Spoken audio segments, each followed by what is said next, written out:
Hello everyone, this is Team 2.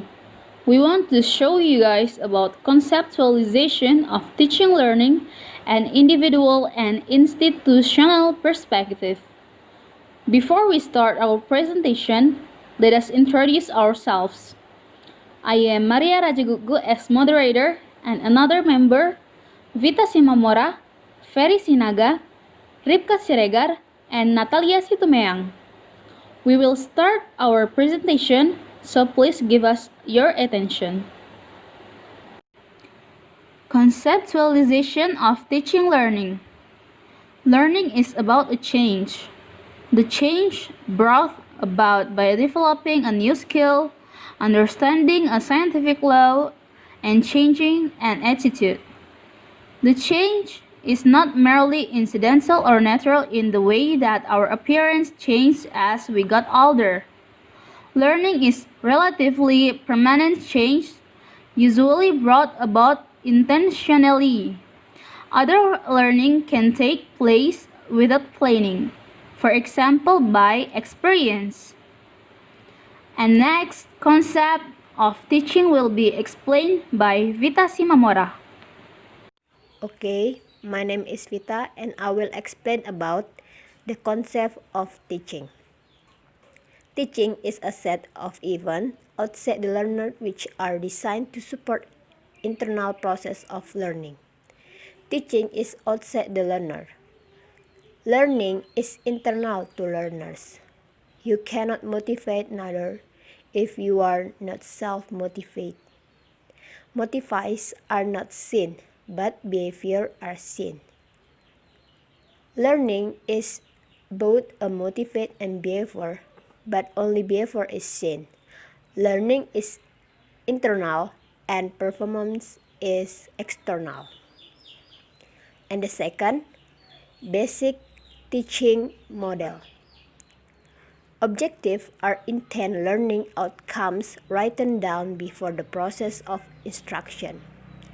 General objectives, statement of instructional intent, student ability in general term. Useful of objective, elements of objective, terminal behavior, condition, and criterion or criteria. And next part will be explained by my friend Feri Sinaga.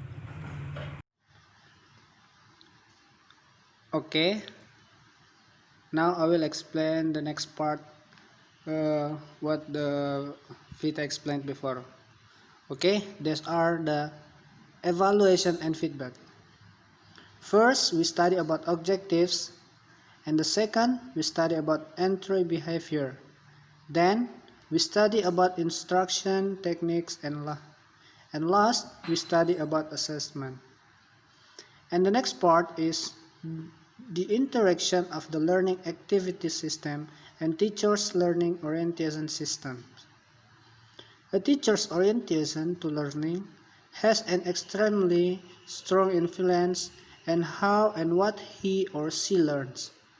In a study of belief and a service teacher learning, conclude from a part analysis study of 56 teachers' professional development process that the perception and beliefs of teachers were the most significant predictors of change. Okay, the conclusion of conceptualization of teaching learning will be explained by Ribka Siregar. Thank you.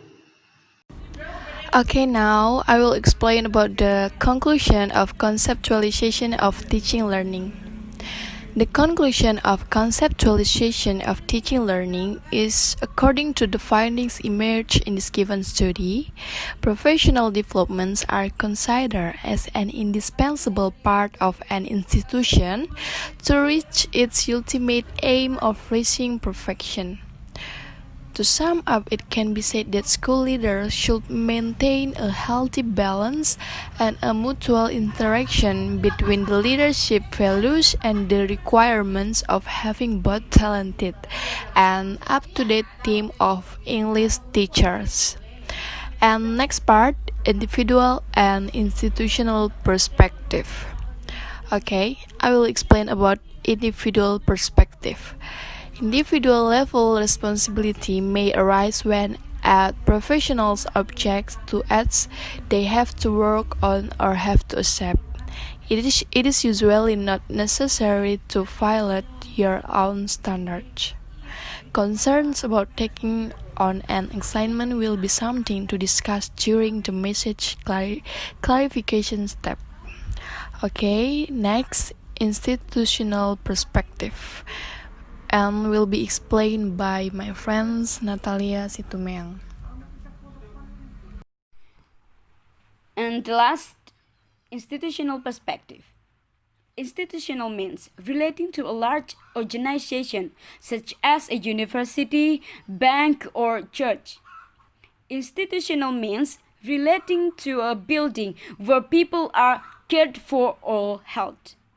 An institutional perspective is also understood to include institutions as organizational structures through which we operate universities, professional associations, and government departments, and so on. The conclusion is the individual perspective behaves in many different ways when confronted with technological change. Some endorse the new technology and actively pursue it. Others are more or less happy to go along with the change and apply the new technology effectively, yet others resist it. The institutional perspective seeks to mobilize diverse social institutions, including the market, community, and state, to promote people's welfare. So, this is our presentation. Thank you for your attention.